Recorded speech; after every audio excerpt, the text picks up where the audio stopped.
Hello and welcome to Leaders Who Last. I'm Elena Joy, your host. My pronouns are she, her, and we are here exploring what burnout looks like in 2025 with different community leaders. Today, I'm so excited to be here with Diana Charbonneau. She is the corporate learning facilitator for Tucson Electric Power. She is a powerhouse in the community, helping many different organizations with her many different skills. She was a prime person that I wanted to chat about burnout with because she's experienced it and she knows what she needs to do today to be able to prevent that for herself, even though we all know this is a journey. There's a lot of twists and turns. This is a roller coaster in 2025. Let's be real. And so that I know that strategy always has to change. And that's why we have these interviews so that we can talk to real leaders who are living real lives and trying to balance all of it together without burning out, because the stakes are really high right now. Diana, thank you so much for joining us. I'm so glad you're here. Oh, it's my pleasure. Thank you so much for having me. Absolutely. I'd really like to kick us off with talking about something we haven't addressed before in the series, which is the fact that when you are a high capacity leader, when you can handle a lot, you get given a lot. And I have observed that this often happens with working parents, working moms, especially, because we do know how to juggle. We do know how to handle so many different things. And it almost feels oftentimes like if we can, we should. But that's not always what works out best for us. How have you experienced high capacity leadership and burnout? I think it's such a great question, and I'm happy to be here to talk about it because as high capacity leaders, when you operate at that high level, people expect it.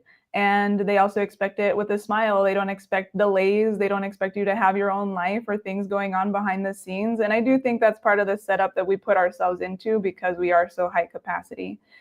Another thing that I see, especially in the corporate world, is as leaders, you're expected to be able to walk through the hallway and take any questions or problems that come up to you immediately with a smile on your face, have all the right answers, and go on with the rest of your day. But as we know, we have emotions, we have all these different pieces that fit together.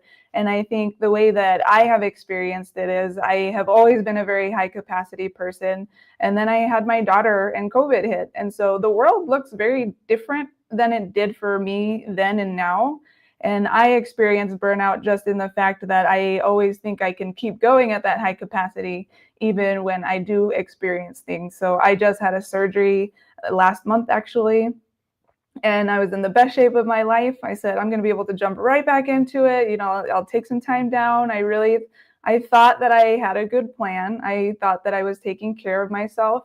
But after 2 or 3 weeks of that, I'm like, all right, I am ready to be back at my level. And so I tried to take it back to that level. And my body quickly said, no, that is not how it will be. And so I don't claim to have all of the answers, but after having significant health issues that I have worked through and challenges, I realized that, that facade that we put up, it's okay to be that for a leader, but we also need to know internally what's happening, our warning signs when burnout is coming, and especially our emotions. I am not an emotional person. I wasn't raised in an emotional household. And so just being able to identify those emotions, I am feeling overwhelmed, I am feeling stressed, will really go a long way for you. It is so true. And thank you so much for the audience for chiming in. And Jamie says, our leaders have to allow themselves to be human, and we have to allow our leaders to exist in the same reality that, we're living in, right? And thank you so much for naming that out loud, that we have this expectation of leaders that if we can just grab them for a second in the hallway, right? If we just need your ear for a minute, right? We need you, and we need you with a smile on your face, because if you don't, well, then something must be wrong, and maybe it's me, right? And then that causes the drama. And so often our leaders, us, we just have these smiles plastered on our face, and sometimes we need that. Like sometimes that needs to happen. And that key, like you said, is knowing within ourselves, like when that performance is needed and when we need to take time to address the reality within ourselves. Thank you so much. I so appreciate that. I'd love to chat about what kind of actions are you taking to sustain yourself and to prevent burnout? I love asking this question because I think as we grow older, we kind of find really unique ways. It's not just about the massages and the pedicures. It's about us specifically, who we are specifically, and the specific things we need or need boundaries to not have. So, for example, for me, I've been coloring my hair, covering up the grays since I was in my 20s. It takes 3 hours a month, over $200. Don't even do the math. And it was just like in the last year that I realized, why am I performing? Like, really, why am I spending all of this time, energy, and money performing that I don't have gray hair?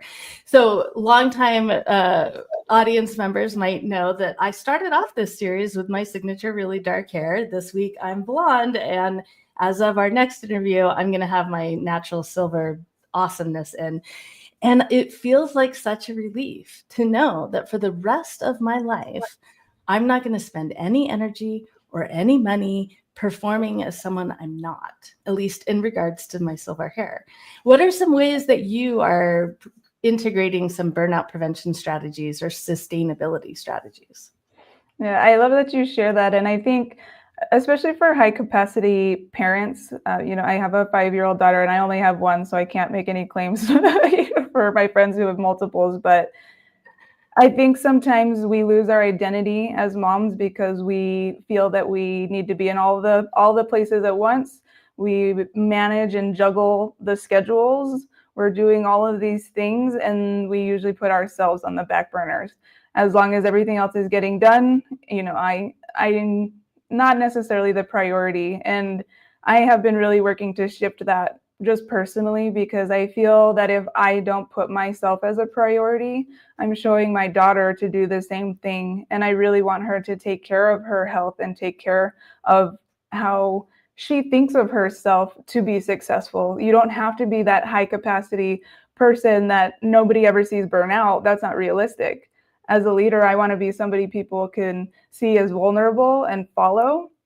So some of the things that I've learned for sustainability is that the less stress is best, which I think everyone would mostly agree with. But how that works for me is I prep and plan and prepare practice as much as I can so that I am ready for whatever that next step is. If I have a huge event coming up, I am backing out that work 3 months in advance so that I can get as much of it done as I can to the highest level. I would call myself a recovering perfectionist, but I'm not quite there yet. So, if you know how you are, build in the time you need to do that so you don't find yourself stressed out.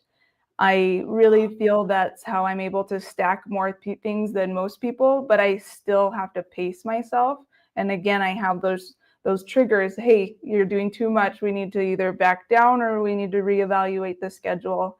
And everybody's will look different, but it's funny because self-care to me is that piece, prioritizing myself in just the little ways. My workout time is the biggest. I found Spenga, which is an hour-long workout that just really gets it out. But like my health coach told me, I'm really grateful for our corporate health coach. He said, that's great, but you need to have healthy coping mechanisms for when you can't be physical. Because let's be real, life happens, right? Yep, So it sure does. That's definitely where I've found myself lately. Oh, I love that. Thank you. And that really brings to mind. So we had another comment from Samantha about why am I performing, right? And I love how you connected that with this idea of who you are. You know that you are going to expect a certain level of expertise when you are doing your job. And that expertise is going to come from backing up that work and making sure that you have the time to prepare so that you can perform at the level that you want to perform. That's something that we teach at Latitude when we're doing burnout prevention strategy classes, is radically acknowledging your reality. Instead of performing your reality, doing all the things that you should be doing, instead it's that radical acknowledgement of, this is who I am, this is what I've committed to, and this is the boundaries I need to hold so that I can show up in the best version of myself. Mm-hmm. That's some powerful stuff right there, and I love it. I would love to know how, because I know that you come to this challenge quite often. It's this idea of, I care. Like, there are organizations and people that you care about that are struggling right now, especially. And here we have resources and privilege and influence, right? And we want to help, and we want to do everything we can to make a difference in the communities that we care about. And at the same time, something has to give when we do that, right? And so making those choices between what we care about, what we have to do, what we should be doing, it's like a constant guessing game, it feels like, every single day. Do you have any strategies that you're using to really employ that while preventing burnout? I basically had to create rules for myself, and I'm not allowed to break them. I think that is the hardest part about being a working mom, is there's so many things I want to do, but I also am a mom. I do have a child, and she is one of my highest priorities. Our family time is very important to me. So how do I manage? I call it the work-life balance beam. You're really just constantly balancing one thing or the other just to stay somewhere in the middle. And so my two rules are no more than 2 late nights in the week. One can be a community, one can be for the kiddo, but no more than 2 late nights so that I'm home, really having that quality time. And then I have a 3 checklist thing. So I have a lot of asks that come to me to speak, to volunteer, to do anything. Yeah, you have a lot. Well, I'm only on 2 boards maximum at any time. That is one of my other rules. But my 3 checklists are: 1, does it interfere with anything currently on the calendar, bandwidth-wise, or your health? Are you physically able to take this onto your calendar? The second is it going to make an impact? Is it going to bring value to either you or to the people who you are going to? Mm-hmm. And then the third is, does it bring you joy? Do you actually want to do this? And so I know that's why we were meant to connect. And those 3 things have really helped me, especially in these last few months. It's really hard for me to say no to nonprofits, but luckily I've created a platform called Tucson Gives to Nonprofits on Facebook Meta, which allows me to feel like I'm doing a little more than I can sometimes, because I can facilitate connections and increase their reach through that. But unfortunately, there's just not enough hours in the day, and I have to remind myself, you only have 18 summers with your kiddo, and I really try to live by that. And I only have 12 left because she's turning 6, and that's what I keep in the back of my mind to keep me centered. So much good stuff. Clearly, you came to this conversation prepared. I love that. Wow, the checklists are amazing. And going from like the personal stuff, like knowing my own body, having a personal rule like only 2 late nights a week, that would be a game changer for me. So thank you so much for bringing that up. And I also love how you're able to, when an ask comes, because especially when we enter a part in our lives when there's more asks than ever, having just a default checklist system to go through instead of that constant like, well, should I, shouldn't I, right? But it's not even a question. It's a non-negotiable. I'm going to go through the checklist, and if it works out, then I'll say yes. And if it doesn't, then I'll say no. And there doesn't have to be like that mental wrestling that has to go on with that. Thank you so much.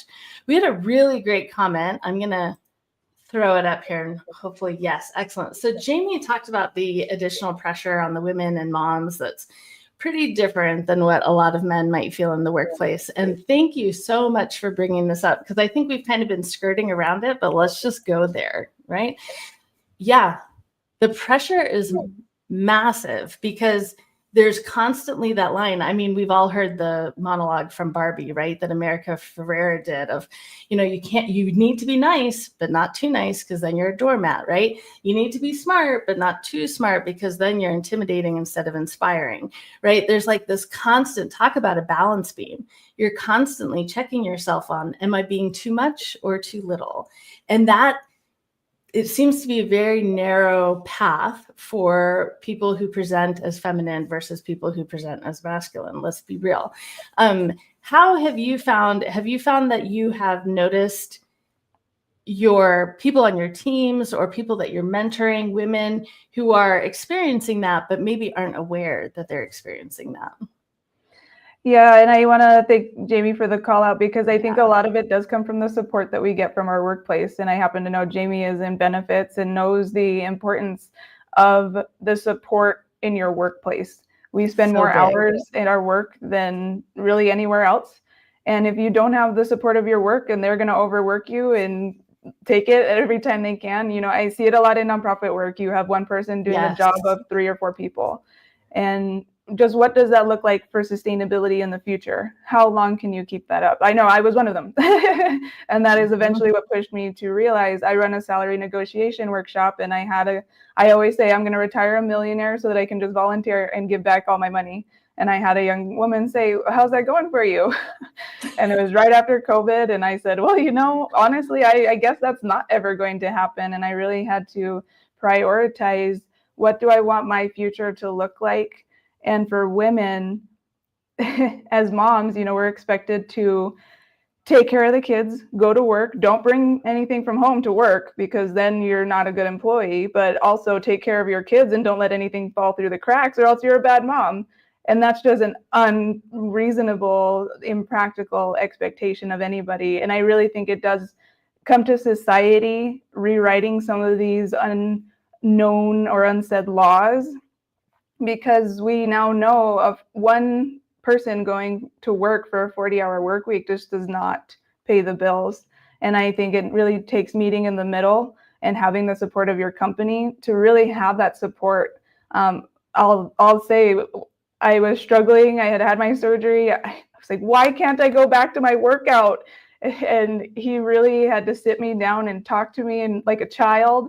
And I was very thankful. And I remember leaving thinking, gosh, what about all the people who don't have that support? Somebody in their corner to tell them, you know, it's okay to be here where you are. It's okay to slow down. Because usually your employer is saying, jump back in, let's do this. And so it really is going to be on you to create those boundaries and your care routine, and to know when too much has been too much.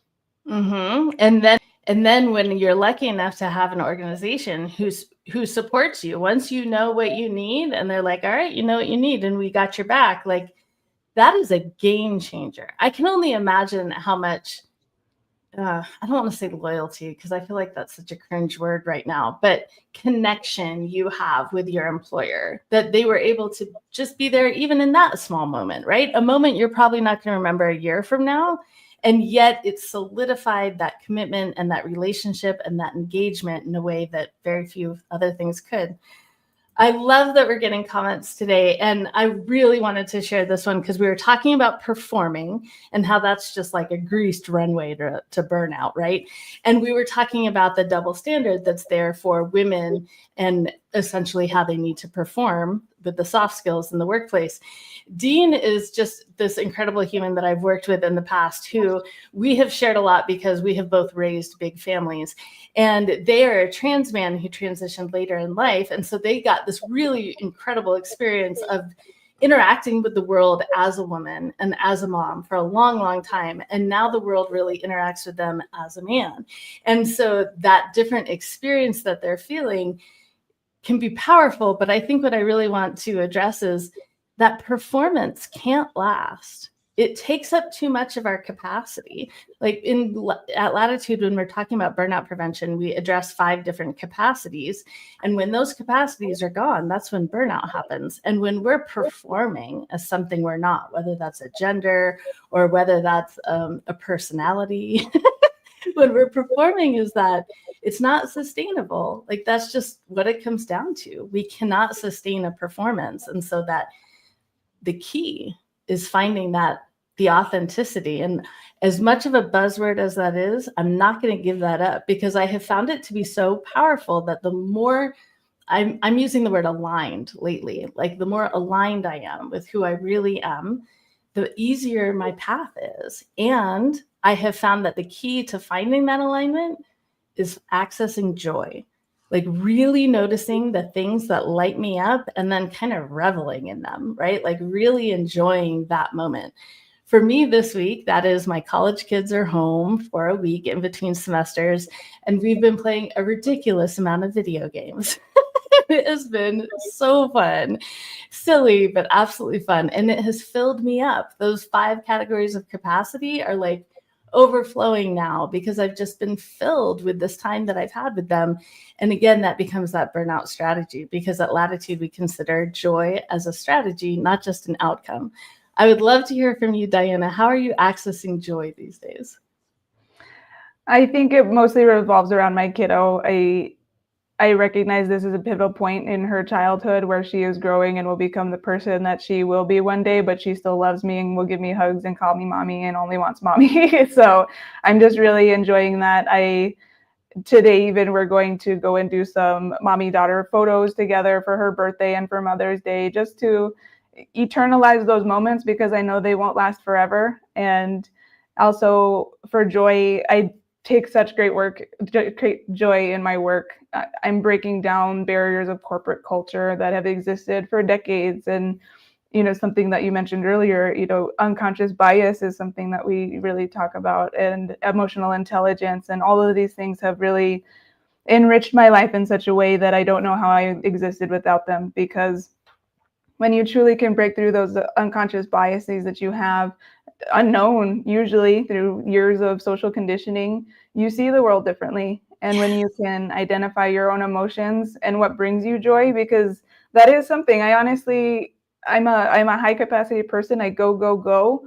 I don't think I ever stopped and said, what are you enjoying, what are you bringing joy? I was just doing it. I wasn't even getting that. I was getting it out of it. It filled my cup, but now I try to be very intentional, even when I'm in the moment. I received an award last Thursday. I do not celebrate myself very well, and I found my eyes leaking a bit, and I really had to just sit in the moment and say, take this and enjoy it. You have worked so hard. Why do you have such a hard time celebrating yourself? And so it was a moment to remember, and I say that because for all of you, celebrate yourself. You do incredible things every day that some people could never do. And we hold ourselves to such a high accountability sometimes that we forget that. And even if you checked all the things off your list for the day, that is something to celebrate. We have such potential within us that sometimes it gets buried down because we're so in the motion of doing that we forget to just be. And that's something that I truly have been working on this past year that has elevated my life in ways I couldn't even describe. Thank you. That was so powerful. And I don't think anything else needs to be said. Thank you so incredibly much. This is beautiful. And it's been so wonderful having a real conversation with you. Thank you for showing up and being real with us today. Well, and thank you for creating this platform for people to learn and to be real. It's much needed in this day. Isn't it? It is. Well, join us back here hopefully next week. It's not booked yet because I'm trying to get someone pretty amazing. So watch this channel all, because the next interview is going to be just as incredible as Diana. I just know it. Thank you so much, Diana. Thank you to our audience for joining us, and especially those that were able to comment and really add to this conversation. I really, really appreciate you. Be good to yourselves, fam. I appreciate you.